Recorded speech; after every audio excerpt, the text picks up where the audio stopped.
नमस्कार. हेमंत देसाई ऑफिशियल या माझ्या यूट्यूब चॅनलमध्ये मनापासून स्वागत. आज नागपूरमध्ये काँग्रेसच्या स्थापना दिनानिमित्त एक मोठा मेळावा झाला. त्याला देशभरातून काँग्रेस कार्यकर्ते आले होते, महाराष्ट्रातून मोठ्या प्रमाणावरती आलेले होते आणि देशातले सर्व महत्त्वाचे काँग्रेस नेते हजर होते. काँग्रेसचे अध्यक्ष मल्लिकार्जुन खरगे, राहुल गांधी, मुकुल वासनिक, जयराम रमेश, चिदंबरम, नाना पटोले तर आपले होतेच का, त्यांच्या संपूर्ण संघटनात्मक जी सभा आयोजनामध्ये त्यांचा महत्त्वाचा वाटा होता. त्याचबरोबर इतर सर्व नेते, मुख्यतः तेलंगणचे मुख्यमंत्री रेवंत रेड्डी आणि बाकी अनेक नेते हजर होते. यावेळी बोलताना राहुल गांधी यांनी सर्व महत्त्वाचे मुद्दे देशासमोरचे मांडले. अन्यही भाषणं झाली. पण मी तुम्हाला प्रथम सांगणार आहे की आपल्या मीडियाबद्दल मी त्याबद्दल पोस्टही टाकली आहे. ज्यावेळी राहुल गांधींची सभा सुरू होती ती मराठी चॅनल्सने दाखवली. पण राहुल गांधींचं भाषण झाल्यानंतर मग मल्लिकार्जुन खरगे यांचं भाषण सुरू होताच चॅनलवाल्यांनी ते भाषण दाखवणं थांबवलं आणि देवेंद्र फडणवीसांनाचं जे काही वक्तव्य होतं, मग सिंचन प्रकल्प असतील, अन्य महाराष्ट्रातले जे प्रश्न असतील, महाराष्ट्रातली गुंतवणूक वगैरेंबाबत त्यांना दाखवायला सुरुवात केली. आणि पहिलाच प्रश्न एका वार्ताहराने त्यांना विचारला की राहुल गांधींच्या सभेला खुर्च्या रिकाम्या दिसत होत्या, त्याबद्दल तुमचं काय मत आहे? तेव्हा देवेंद्र फडणवीस अतिशय आनंद त्यांना झाला या प्रश्नामुळे. मला माहीत नाही की तो पत्रकारांनी स्वतःहून विचारला होता की कोणाचं मार्गदर्शन त्याला मिळालं होतं. पण देवेंद्र फडणवीस म्हणाले की राहुल गांधींबद्दल थोडक्यात काय विचारताय? त्यांच्या सभेला निम्मे खुर्च्या रिकाम्या होत्या, तेलंगणमधनं माणसं आणायला लागली होती आणि राहुल गांधींबद्दल काय बोलायचं, कोण आहेत ते? अशा थाटात देवेंद्र फडणवीसांनी उत्तरं दिली. देवेंद्र फडणवीस यांच्यामध्ये हा जो गर्व आहे त्यांच्यामध्ये, त्या गर्वाचं हरण यापूर्वी झालेलं होतं. कारण त्यांच्याकडून सत्ता महाविकास आघाडी सरकारने हिसकावून घेतली. त्यानंतर आता त्यांना उपमुख्यमंत्री पदावर समाधान मानावं लागत आहे. पण त्यांच्यामध्ये जो अहंभाव आहे तो त्यांचा मोठा एक दोष आहे असं माझं स्पष्ट मत आहे. काँग्रेसच्या सभेवरती जरूर टीका करा, पण बघा की जेव्हा जेव्हा असा कार्यक्रम असतो, एखाद्या उद्धव ठाकरेंची सभा असेल, शरद पवारांची सभा असेल, ते लाईव्ह दाखवत असेल किंवा राहुल गांधी यांची असेल, त्यावेळी भारतीय जनता पक्षाची स्ट्रॅटेजी अशी असेल की त्यावेळी एखादी पत्रकार परिषद घ्यायची. कधी कधी एकनाथ शिंदे राज ठाकरेंना भेटायला जातात अशाच वेळी, किंवा राज ठाकरे शिंदेंना भेटायला जातात अशाच वेळी, आणि ते दाखवलं जातं. मी आज तुम्हाला स्पष्टपणे सांगतो की काँग्रेसची राहुल गांधींची एक महत्त्वाची सभा, या सभेचं वृत्त काही चॅनलवरती नंतर दाखवण्यात आलं. मेन बातमी होती ती राज ठाकरे एकनाथ शिंदेंना भेटले ही बातमी. आता राज ठाकरे त्यांनी अनेक चांगली कामं सुद्धा केलेली आहेत, मी नाही म्हणत नाही, मनसेने. पण मनसेची ताकद काय आहे? आज मनसेचा एकच आमदार आहे आज. आणि आज देशामधली लढाई महत्त्वाची कुठली आहे, कोणाकोणामध्ये चालली आहे? इंडिया आघाडी आणि एनडीए आघाडीमध्ये. नागपूरमध्ये महाराष्ट्रात सभा होते, राहुल गांधी येत आहेत. अशा वेळी महत्त्वाची बातमी कोणती आहे? तुलनेने महत्त्वाची ऑब्वियसली राहुल गांधींची किंवा काँग्रेसची सभा ही महत्त्वाची बातमी होती. पण चॅनेलवाल्यांनी ते टाळलं, हे लक्षात घ्या. कशा प्रकारे कव्हरेज केलं जातं आहे, कशा प्रकारे एक नॅरेटिव्ह, एक वेगळं चित्र लोकांसमोर जाणीवपूर्वक ठेवलं जातं. आता असं दाखवलं जाते की राम मंदिर हे जे होतं आहे आणि त्याचं उद्घाटन होतं, चांगली गोष्ट आहे, त्याचा शुभारंभ व्हावा, सगळ्यांना आनंद आहे त्याचा. पण देशापुढचा महत्त्वाचा प्रश्न हा राम मंदिर नसून देशापुढचा महत्त्वाचा प्रश्न महागाई, विषमता, बेरोजगारी हे आहेत. पण मीडियामधनं काय दाखवलं जात आहे की आज राम मंदिर हेच येत्या महिनाभर दाखवलं जाणार आहे. बाकीचे विषय बाजूला पडलेले आहेत. माझं सांगणं असं आहे की मीडियाने आपली जबाबदारी ओळखली पाहिजे. पण दुर्दैवाची गोष्ट अशी आहे की मीडियावरती प्रेशर आहे आणि त्या प्रेशरचं हे दिसतं आहे याच्यामध्ये. कशा प्रकारचं प्रेशर आहे, कशा प्रकारे महाराष्ट्रात सुद्धा सत्ताधारी पक्ष मीडियावरती दडपण आणतात हेही मला माहिती आहे. आता तो प्रश्न आज आपण बाजूला ठेवूया. आणि राहुल गांधींच्या किंवा काँग्रेसच्या सभेकडे वळूया. सुरुवात या सभेची, मला त्या सभेबद्दलच बोलायचं आहे. आणि त्या सभेमध्ये तुम्हाला सांगतो, त्या सभेमध्ये सुरुवातच रेवंत रेड्डी यांनी केली आणि ते म्हणाले की प्रत्येक गोष्टीला एक्सपायरी डेट असते आणि त्याप्रमाणे नरेंद्र मोदी राजवटीची एक्सपायरी डेट जवळ आलेली आहे असं ते म्हणाले. दुसरं ते असं म्हणाले की डबल इंजिन म्हणतात म्हणजे काय, म्हणजेच अदानी आणि मोदी म्हणजे मोदानी, आणि त्यांनी शब्द वापरला की प्रधानी असा शब्द काही वापरला त्यांनी, पण हे डबल इंजिन आहे असं ते उपहासाने म्हणाले. आणि त्यांनी काँग्रेसजनांना आवाहन केलं की येते 100 दिवस म्हणजे निवडणुका होईपर्यंत सार्वत्रिक येत्या 100 दिवसामध्ये परिवारापासून आपण परिवाराला सांगायचं की आता आम्ही पक्षासाठीच काम करणार आहोत, इंडिया आघाडीसाठीच काम करणार आहोत. तेव्हा आम्ही जर घराबाहेर राहिलो तरी तुम्ही काळजी करू नका आणि आम्ही पक्षासाठी काम करतो हे समजावून घ्या असं त्यांनी असं आवाहन केलं. DK शिवकुमार असं म्हणाले की काँग्रेसमध्ये गुलबर्ग्याचे साधे ब्लॉकचे अध्यक्ष असणारे मल्लिकार्जुन खरगे हे काँग्रेसचे अध्यक्ष होऊ शकले हे त्यांनी सांगितलं. काँग्रेस हा फक्त घराणेशाहीवरती आहे. अरे काँग्रेसचे अध्यक्ष नरसिंहराव झाले, कितीतरी बाहेरचे लोक झाले ना. कार्यकारी अध्यक्ष एकेकाळी कमलापती त्रिपाठी होते इंदिरा गांधींच्या काळामध्ये सुद्धा. त्यामुळे केवळ काँग्रेसवरती एक घराणेशाही नाही असं म्हणणं, पण एकांगी आरोप करण्यातही काही पॉईंट नाही. मग DK शिवकुमार असं म्हणाले की काँग्रेसमध्ये लोकशाही आहे आणि बंगळुरूला म्हणजे ते कर्नाटकचे आहेत उपमुख्यमंत्री, बंगळुरूला ज्याला म्हणतात इंडिया आघाडीची स्थापना झाली आणि इंडिया हे नाव बंगळुरूच्या इंडिया आघाडीच्या म्हणजे या विरोधी आघाडी जी बनलेली आहे त्यामध्ये इंडिया हे नाव बंगळुरूमध्येच देण्यात आलं. आणि ते असं म्हणाले की राजकारणात काहीही अशक्य नाही, त्यामुळे सेव्ह इंडिया आणि भारतीय जनता पक्षाचा पराभव करा, इंडिया आघाडीचा पराभव करायचा त्यांनी आवाहन केलं. आता त्यानंतर राहुल गांधींचं भाषण सुरू होण्यापूर्वी काँग्रेसचे एक ज्येष्ठ नेते मुकुल वासनिक काय म्हणाले ते बघा. ते असं म्हणाले की 1920 साली नागपूरला AICCचं नागपूरमध्येच 1920 साली ज्या वर्षी टिळकांचं निधन झालं त्याच वर्षी काँग्रेसचं AICCचं महाअधिवेशन तेव्हा झालं आणि त्यावेळी टिळक स्वराज्य फंड हा महात्मा गांधींनी तिथे सुरू केला नागपूरमध्ये. आणि आज त्याच नागपूरमध्ये काँग्रेसनी देणग्या गोळा करण्याचं अभियान सुरू केलं की काँग्रेसकडे आता फंड कमी आहे, निवडणूक लढवण्यासाठी पैसा लागतो. आणि त्यांनी असं सांगितलं की देशभरातून 10 दिवसात 2 लाख व्यक्तींनी देणग्या दिलेल्या आहेत आणि नागपूरमध्ये सुद्धा मोठ्या प्रमाणात लोकांनी काँग्रेस पक्षासाठी देणग्या दिल्या. म्हणजे आजही काँग्रेस पक्षामध्ये काही एक ताकद आहे, काँग्रेस पक्षाला मानणारा वर्ग आहे आणि लोकशाहीसाठी विरोधी पक्षसुद्धा सबळ असण्याची आवश्यकता आहे, हे आपण लक्षात घेतलं पाहिजे.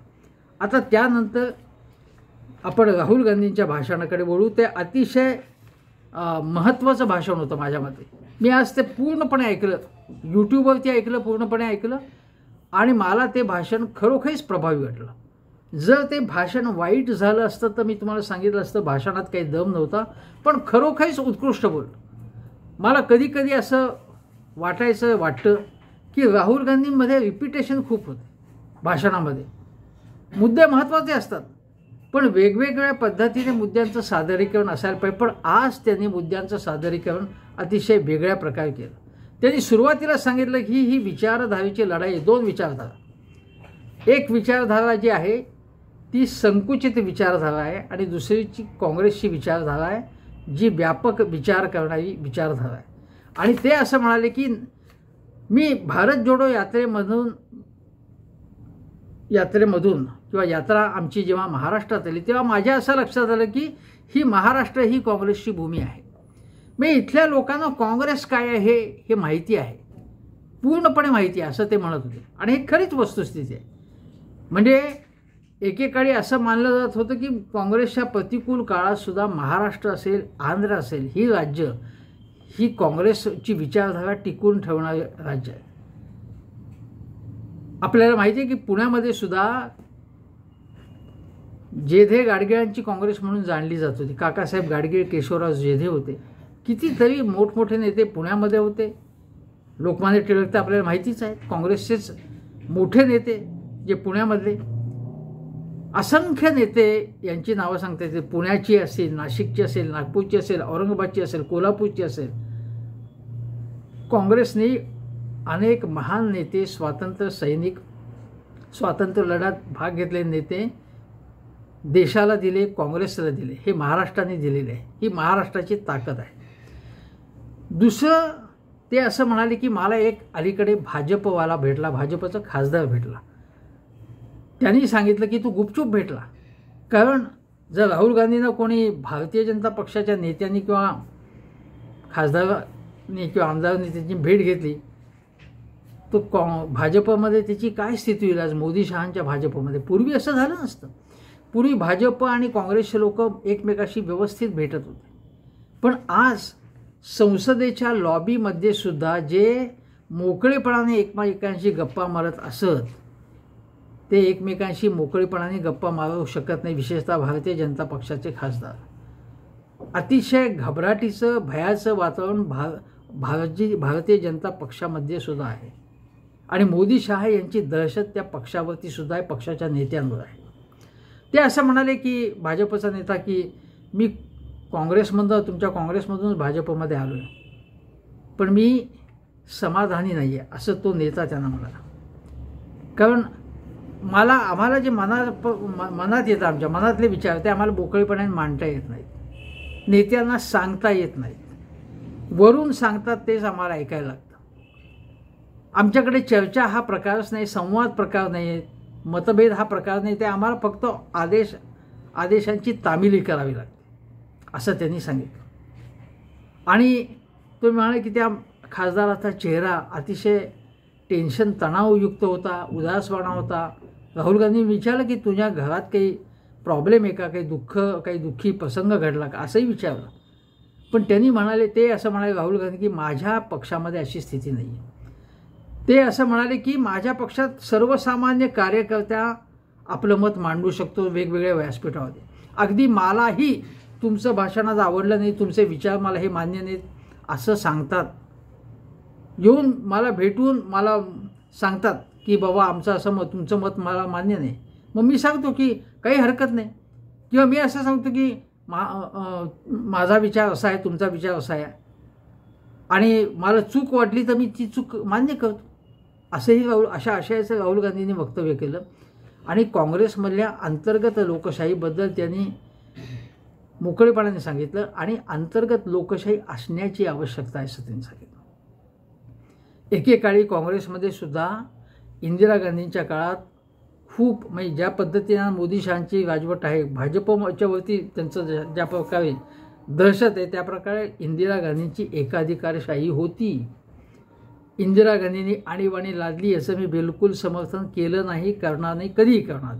ती चूक होती काँग्रेसची, ती चूक होती. पण काँग्रेस आता बदलत चाललेली आहे आणि बदलत चालली आहे. आणि राहुल गांधींनी हे सांगितलं, हे अतिशय स्वागतार्ह सांगितलं की एक प्रकारे त्यांनी कुठल्याही पक्षात अंतर्गत लोकशाहीची आवश्यकता आहे, सामान्य कार्यकर्त्याचा सन्मान केला पाहिजे आणि त्याच्याशी संवाद साधून त्याचं मत आजमावून मग निर्णय घेतला पाहिजे, अशा प्रकारचं मत व्यक्त केलं. हे माझ्या मते राहुल गांधी जे म्हणाले ते भाजपमध्ये, तृणमूल काँग्रेसमध्ये, शिवसेनेत, दोन्ही गटात, शिवसेनेच्या कुठल्याही पक्षामध्ये असं वातावरण असलं पाहिजे.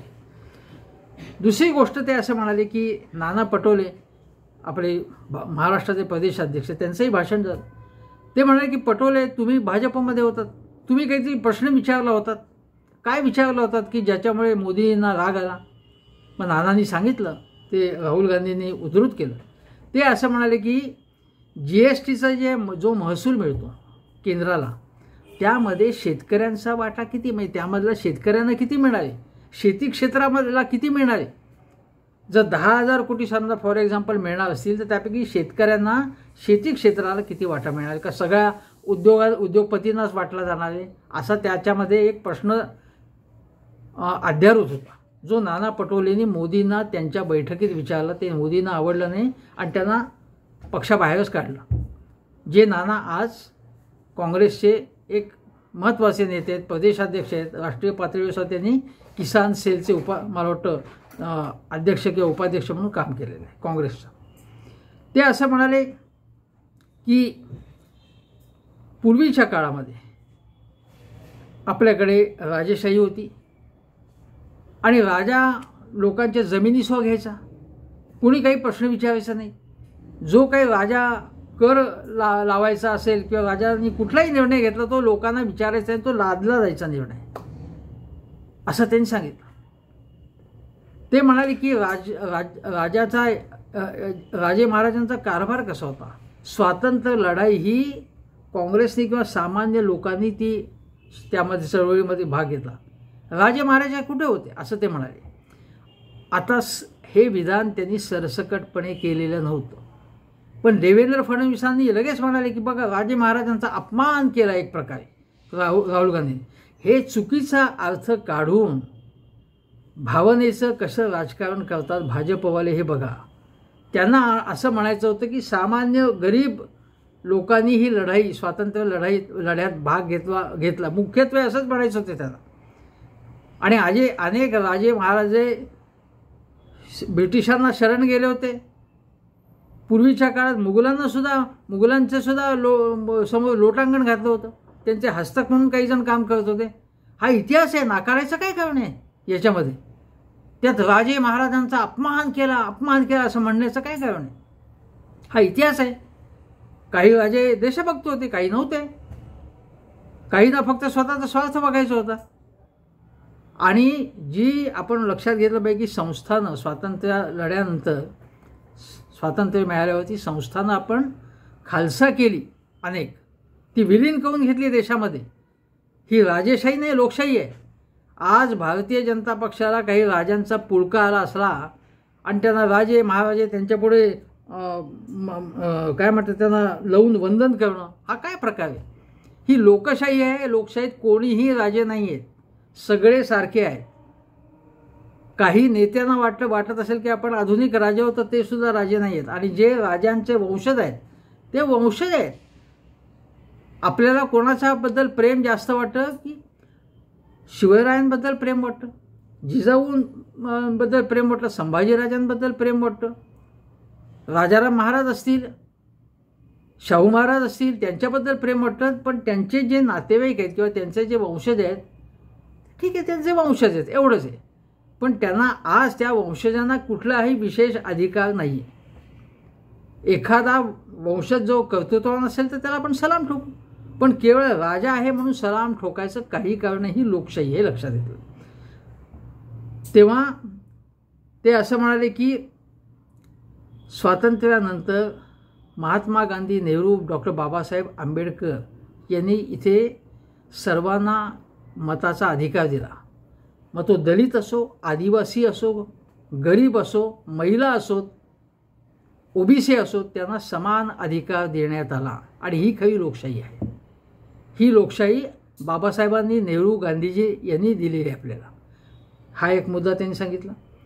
दुसरा ते असं म्हणाले की आम्ही म्हणजे आमच्या काळात म्हणजे काँग्रेसच्या काळामध्ये व्हाईट रेव्होल्युशन, ज्याला आपण सफेद क्रांती म्हणतो, म्हणजे दुग्ध क्रांती म्हणतो, ऑपरेशन फ्लड, ती पूर्वी दुधाची चणचण होती. पण आपली दुधाची टंचाई खतम झाली. ऑपरेशन फ्लड ही योजना किंवा धवल क्रांती, श्वेतक्रांती, दुग्ध क्रांती म्हणतो, ती काँग्रेसच्या राजवटीत आली. पण ते म्हणाले की ती आम्ही म्हणत नाही की आम्ही आणली. वर्गीस कुरियन यांच्यासारख्या व्यक्तींनी त्या क्षेत्रात खूप काम केलं, अमूलच्या. आणि महिलांनी योगदान दिलं याच्यामध्ये, शेतकऱ्यांनी योगदान दिलं त्यांनी. आणि काँग्रेसने फक्त पूरक भूमिका, त्यांना मदत केली. कुठेही जो देवेंद्रजींमध्ये किंवा मोदीजींमध्ये जो गर्व दिसतो तो अजिबात गर्व राहुल गांधींमध्ये नाही आहे. ही गोष्ट. दुसरं त्या म्हणाले हरित क्रांती आणली, ती काँग्रेसने नाही आणली. मग खरं तर इंदिरा गांधींच्या काळामध्ये सी सुब्रमण्यम होते, आपले स्वामीनाथन होते, डॉक्टर स्वामीनाथन, या सगळ्या लोकांनी मिळून ही हरित क्रांती आणली. मग कीटकनाशकं, आधुनिक यंत्रसामुग्री असेल, सिंचन सोयी असेल, ह्या देऊन देशातलं अन्नधान्याचं उत्पादन वाढवलं. पण ते शेतकऱ्यांनी ते उत्पादन वाढवलं, शेतकऱ्यांनी हरित क्रांती आणली, काँग्रेसनी पूरक भूमिका निभावली असं राहुल गांधी म्हणाले. मग ते म्हणाले आय टी क्रांती या देशातल्या तरुणांनी आणलेली आहे असं ते म्हणाले. आणि त्या तरुणांना मदत फक्त व्हावी अशा दृष्टीने उपकारक पोषक धोरणं ही काँग्रेसच्या राजवटीने राबवली. आपल्याला माहिती आहे की कम्प्युटर क्रांती तर राजीव गांधींच्या काळात आली, टेलिकम्युनिकेशन क्रांती राजीव गांधींच्या काळात आली. प्रमोद महाजनांनी सुद्धा भाजपच्या हे मान्य केलं होतं. ते म्हणाले की आम्ही त्या काळात म्हणजे भाजपवाल्यांनी त्या काळात याची टिंगल केली संगणक क्रांतीची, पण आज ते आम्हाला मान्य करावं लागतं. टेलिकम्युनिकेशन क्रांतीची टिंगल केली आम्ही. प्रमोद महाजनांनी एवढा मोठेपणा दाखवला. हा मोठेपणा आजच्या या भाजपचे जे तथाकथित नेते आहेत ना, किंवा जे नेते आहेत आणि जे गर्विष्ठ आहेत, ज्यांना सत्तेचा एक मद किंवा मस्ती आलेली आहे असं स्पष्ट शब्दात सांगायचं, त्यांच्यामध्ये नम्रता नाही आहे. हे सगळं मीच केलं असं जे सतत नरेंद्र मोदी म्हणतात, आज देवेंद्र फडणवीस म्हणाले की परकीय गुंतवणूक आम्हीच आणली आणि उद्धव ठाकरेंनी सगळं मातीत घातलं, महाविकासने काही केलं नाही असं जे म्हणतात, हे सांगण्यामध्ये ज्यांना आनंद वाटतो ते हे फडणवीस आहेत. किंवा काँग्रेसनी 70 वर्षात फक्त पैसे खाल्ले असं मोदी म्हणतात, फक्त पैसे खाल्ले. आणि तुम्ही काय करताय, भजन म्हणताय तुम्ही. हा एक मुद्दा आहे. दुसरी गोष्ट, राहुल गांधींनी थेट प्रश्न विचारला की मी प्रश्न विचारू इच्छितो की मोदींनी किती लोकांना रोजगार दिला. प्रत्येक वर्षी 2 कोटी, 10 वर्षामध्ये किती लोकांना रोजगार देणार होते, 20 कोटी लोकांना रोजगार देणार होते. दिला का तेवढा? काही लाखांमध्ये रोजगार दिलेला आहे, तयार झालेलं आहे, पण ते मान्य करत नाही. 40 वर्षातल्यापेक्षा सगळ्यात जास्त बेरोजगारी मोदींच्या काळात निर्माण झालेली आहे. मोदींच्या काळामध्ये, मोदी पर्वात गेल्या 9 वर्षामध्ये जेवढा विकास गाठला आहे त्यापेक्षाही मनमोहन पर्वात जास्त गतीने विकास झाला होता. कल्याणकारी योजना जास्त मनमोहन पर्वातच, मनरेगा सकट अनेक कार्यक्रम असतील, शिक्षणासाठी असतील, आरोग्यासाठी मनमोहन पर्वात जास्त रक्कम खर्च झाली टक्क्याच्या हिशोबात. विकास त्या काळात जास्त झाला. मनमोहन सिंग हे काँग्रेसचे पंतप्रधान होते, म्हणजे UPAचे पंतप्रधान काँग्रेसचे नेते होते आणि आहेत. त्यामुळे खोटं बोलून चालणार नाही. खोटारडे आणि खोटं बोलणं हे कोणाला माहिती आहे, हे आपल्याला माहिती आहे, कुठल्या पक्षाला. वारंवार सांगायची तुम्हाला गरज नाही आहे. आता ते असं म्हणाले राहुल गांधी की 1.5 लाख लोकांना लष्करात, म्हणजे संरक्षण दलात आणि हवाई दलात नोकऱ्या देणार होते. टेस्ट झाल्या, त्यांची पात्रता परीक्षेत ते उत्तीर्ण झाले आणि त्यांना एक्सेप्टन्स लेटरसुद्धा मिळाली. पण ऐनवेळी त्यांना घेतलं नाही. अग्निवीर योजना मोदींनी लागू केली आणि कंत्राटी, म्हणजे काही वर्षातच 2-4 वर्ष काय त्यांना ती कंत्राटावरती अग्निवीर योजना जी होती त्याच्यावर खूप चर्चा झाली, टीका झाली. ती योजना लागू झाली म्हणजे काही वर्षासाठी, 4-5 वर्षासाठी ती अग्निवीर म्हणून तुम्हाला घेणार, मग काढून टाकणार. आणि त्या अग्निवीर योजनेतही या ज्यांना पत्र किंवा एक्सेप्टन्स लेटर दिली होती त्या 1.5 लाख लोकांना, तरुणांना त्यांनी घेतलं नाही. मग हा किती घोर अन्याय मोदी सरकारने केला हे राहुल गांधींनी दाखवून दिलं. ही किती महत्त्वाची गोष्ट आहे. आणि ते म्हणाले की बेरोजगारी हा इतका महत्त्वाचा मुद्दा आहे आणि आज तरुण सोशल मीडियावरतीच कित्येक तास असतात. ही युवा शक्ती वाया जाते असं ते म्हणतात. सोशल मीडियावरती त्यांच्या हाताला काम हवं आहे पण ते मिळत नाही आहे. आता अजून एक गोष्ट त्यांनी सांगितली की ते असं म्हणाले राहुल गांधी की जातवार, प्रत्येक जातीचे किती लोकसंख्या आहे यासाठी जनगणना होण्याची आवश्यकता आहे. राहुल गांधी म्हणाले की या देशात 50% OBC आहेत, 50%पेक्षा जास्त OBC आहेत, 15% आदिवासी आहेत,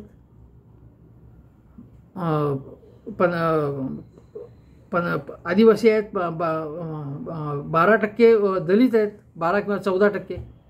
म्हणजे जर यांची लोकसंख्या जी आहे ती या सगळ्यांची म्हणून 75% जास्त आहे.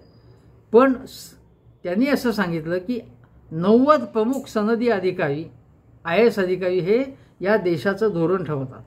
हे लोकसभेतही त्यांनी सांगितलं. त्या 90 अधिकाऱ्यांपैकी किती आहेत ओबीसी, किती दलित आहेत, किती आदिवासी आहेत, असा प्रश्न त्यांनी तेव्हाही विचारला नाही, आत्ताही विचारतात. ते म्हणाले की खूप कमी टक्के, काय 2-4% असतील का, 3 अधिकारी आहेत असं मला वाटतं त्यांनी सांगितलं होतं. त्या म्हणजे 90 जे अधिकारी प्रमुख आहेत त्यापैकी या लोकांना अत्यल्प प्रतिनिधित्व आहे, ओबीसी, दलित आणि आदिवासींना. हा अतिशय महत्त्वाचा मुद्दा त्यांनी सांगितला. आणि त्याला महत्त्व असं आहे की आता राहुल गांधींनी भारत जोडो यात्रा यशस्वी केलीच, त्याची कितीही टिंगल भाजपवाल्यांनी केली तरी अत्यंत यशस्वी ती झाली होती यात्रा. लगेच त्याचं मतात परिवर्तन झालं की नाही हा वेगळा प्रश्न आहे, पण देशामधला एक वातावरण बदलण्यासाठी, देशामध्ये जो जातीय धार्मिक जो विद्वेष पसरला आहे तो शांत करण्याबाबत राहुल गांधींनी भारत जोडो यात्रेमधनं महत्त्वाची कामगिरी केली. सर्वसामान्य माणसांशी संवाद साधला आणि हा संवाद साधण्याची प्रेरणा त्यांना गांधीजी आणि नेहरू यांच्यापासून मिळाली. नेहरूसुद्धा थर्ड क्लासमधनं त्यांनी प्रवास केलेला आहे. महात्मा गांधींनी तर थर्ड क्लासमधूनच प्रवास केला रेल्वेने, कारण त्यांना नामदार गोखलेंनी सांगितलं होतं की लोकांची दुःख समजून घेण्यासाठी थर्ड क्लासमधून तुम्हाला प्रवास करायला पाहिजे. त्याप्रमाणे त्यांनी केला. आणि राहुल गांधी पदयात्रा त्यांनी काढली. त्यांच्या गुडघ्याला त्रास झाला तरी सुद्धा त्यांनी पदयात्रा थांबवली नाही. कन्याकुमारी ते काश्मीर आणि आता जी मणिपूर ते मुंबई ही भारत न्याय यात्रा आहे. तुम्हाला आठवत असेल की 2019 मध्ये न्याय योजना ही काँग्रेसने जाहीर केली होती की ज्यांना 2 वेळची खायला मिळत नाही, 2 वेळचं, त्यांच्यासाठी काही प्रमाणामध्ये त्यांना एक उत्पन्नाचा काहीतरी त्यांना पैसे द्यायचे, काहीतरी किंवा उत्पन्नाचा आधार त्यांना द्यायचा, सरकारने त्यांना आधार द्यायचा, सरकारने त्यांना जगवायचं, सरकारने त्यांना आर्थिक संरक्षण आणि दिलासा द्यायचा.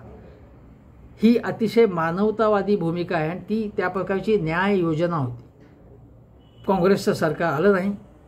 आता NDA विरुद्ध इंडिया आघाडीची लढाई सुरू आहे आणि मणिपूर ते मुंबई अशी भारत न्याय यात्रा, न्याय यात्रेमध्ये दलित, ओबीसी,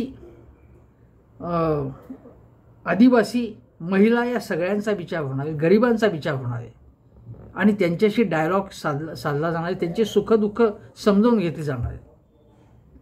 याची सुद्धा आता टिंगल होईल आणि ती टिंगल करण्यामध्ये महाराष्ट्रातले कोण गर्विष्ठ नेते पुढे असतील हे आपल्याला सांगायला नको. माझं म्हणणं आहे की तुम्ही विरोधी पक्ष असणार ना, त्याचा सन्मान करा तुम्ही. मग त्यांनी राहुल गांधींनी समजा हे काही केलं नाही तर ते काहीच करत नाही, ते रस्त्यावर उतरले तर त्याची टिंगल करायची. काय करायचं काय मग त्यांनी विरोधी पक्षाने? का विरोधी पक्षांनी मोदींचं भजन गायचं आणि अजितदादा आणि राधाकृष्ण विखे पाटील, एकनाथ शिंदेप्रमाणे भाजपच्या बरोबर फुगडी घालायला सुरुवात करायचं, कमळाबाई बरोबर? काय अपेक्षा काय हे आपण लक्षात घेतलं पाहिजे. आता ही जी 14 राज्य, 85 जिल्हे आणि 6000 किलोमीटरची यात्रा आहे, राहुल गांधींचं खरोखरी कौतुक करावं लागेल किंवा त्यांच्याबरोबर जे चालणार असतील किंवा जे चालले होते त्यांचं खरोखरी कौतुक करायला लागेल. राहुल गांधींनी 50शी ओलांडलेली आहे. एवढं अंतर चालणं, देशासाठी चालणं, समोर असं काहीही दिसत नाही आहे की सत्ता मिळणार आहे म्हणून, पण एका विचारधारेच्या अशी ते प्रामाणिक आहेत. मी असं म्हणेन की भारतीय जनता पक्ष, RSSची ज्यांना विचारधारा प्यारी असेल त्यांनी खरोखरी त्या विचारधारेशी एकनिष्ठ राहावं. आणि आहेत संघाचे, भाजपचे एकनिष्ठ, त्यांच्याबद्दल मला सन्मान आहे, कारण ते एका विचारधारेशी एकनिष्ठ आहेत. जे केवळ सत्तेसाठी टुनटुन उड्या मारतात त्यांच्याबद्दल माझ्या मनात आदर नाही आहे. राहुल गांधींनी सांगितलं होतं एकदा, माझ्या मागे एक माणूस असेल तरीसुद्धा मी संघ भाजपच्या संकुचित विषारी विचारधारेशी लढणार आहे. त्यांची ही निष्ठा विचारांबाबतची, त्यांचा हा प्रामाणिकपणा, त्यांचा हा जोश हा खरोखरी कौतुकास्पद आहे. आणि देशामध्ये विरोधी पक्षाला स्पेस आहे, ती उलट स्पेस आणखीन जी काँग्रेसची स्पेस, काँग्रेस कमी झालेलं आहे ते काँग्रेस वाढण्यासाठी ही यात्रा ही महत्त्वाची गोष्ट ठरेल. यात्रेनंतर त्याचा निवडणुकीत काय परिणाम होईल का होणार नाही ते आपल्याला बघायला लागेल. त्याचा इथे संबंध नाही, पण ही यात्रा एका प्रामाणिक उद्देशाने निघते आहे. या यात्रेच्या निमित्ताने काँग्रेसमध्ये नवीन नवीन तरुणी येतील. तरुणांचा विचार काँग्रेसला समजेल, कारण काँग्रेस ही सुद्धा एका टप्प्यावरती कालबाह्य झाली होती, कारण काय नवीन पिढीला त्याच्यामध्ये वाव मिळत नव्हता. आता वाव आगामी काळात तो मिळेल अशी अपेक्षा आहे. काँग्रेसचे अध्यक्ष जरी वयोवृद्ध असले तरी ठीक आहे, ते दलित आहेत, तेही लढतात, खरगे साहेब. पण काँग्रेसमध्ये नेतृत्वाच्या प्रत्येक टप्प्यावरती प्रामाणिक तरुण समर्पित कार्यकर्त्यांचा सन्मान होईल अशीही मी अपेक्षा व्यक्त करतो, कारण अजूनही काँग्रेस पूर्णपणे त्याबाबत बदललेली नाही. जे खरोखरी ठिकठिकाणचे प्रामाणिक कार्यकर्ते आहेत, नेते आहेत, त्यांचीसुद्धा काही प्रमाणात उपेक्षा होते. मी उदाहरणासह सांगू शकतो, आजही काँग्रेसमध्ये हे होता कामा नये. ज्यांची विचारधारा काँग्रेसी आहे त्यांचा सन्मान व्हायला पाहिजे. आणि या यात्रेला मी शुभेच्छा देतो. राहुल गांधींचं मनापासून अभिनंदन करतो. आणि का अभिनंदन करतो? उत्कृष्ट भाषण, प्रेरणा देणारं भाषण असे होतं ते. त्याची देवेंद्र फडणवीसांनी टिंगल कितीही केली, ते कोण गर्दी होती, भरपूर गर्दी होती. मी चौकशी केली, व्यवस्थित गर्दी होती. आणि हे खोटारडा प्रचार करतायत, गर्दी काही नव्हती, सभेला कोणीच नव्हतं वगैरे, अशा कुठल्याही नॅरेटिव्हमुळे लोकांनी गडबडून जायचं कारण नाही आहे. मी इथे काँग्रेसचा विचार मांडत नाही आहे. मी असं म्हणतोय की समर्थ विरोधी पक्ष म्हणून काँग्रेस असो, उद्धव बाळासाहेब ठाकरे असो, तृणमूल काँग्रेस असो, आप असो, कुठल्याही पक्षाला जागा आहे, जागा असायला पाहिजे. आणि म्हणून विरोधी पक्ष समर्थ असायला पाहिजे, या तळमळीतून मी बोलतोय. आणि माझी विचारधारा ही 100% धर्मनिरपेक्ष, लोकशाहीवादी, शाहू फुले आंबेडकर यांचा विचार मानणारी, नेहरू गांधी आणि बाबासाहेबांचा विचार मानणारी अशीच आहे. यात मी काहीही लपवणार नाही. ज्यांना याबाबत कुत्सित कमेंट्स करायचे असतील त्यांनी अवश्य कराव्यात. आणि मी काहीतरी बॅलन्सिंग अशा पद्धतीचं बोलत नाही. थेटपणे, स्पष्टपणे आणि रोखठोक मी बोलतो. तेच मी बोलणार. कोणी कितीही धमक्या दिल्या, टिंगल केली, कुत्सित शेरेबाजी केली तरी मी घाबरत नाही, माघार घेणार नाही, असंच बोलत राहणार आहे. आपण अनेक जण माझ्या या बोलण्याला चांगला प्रतिसाद देत आहेत. मित्रांनो, तुमचे मी खरोखरी आभार मानतो. एकच आवाहन करतो की हेमंत देसाई ऑफिशियल हा चॅनल जरूर बघा. सबस्क्राईब करण्यासाठी शेजारचं बेल आयकनचं बटन दाबा आणि आपल्या मित्रमंडळींनाही व्हिडिओ शेअर करायचा, एवढंच सांगतो आणि इथेच थांबतो. नमस्कार.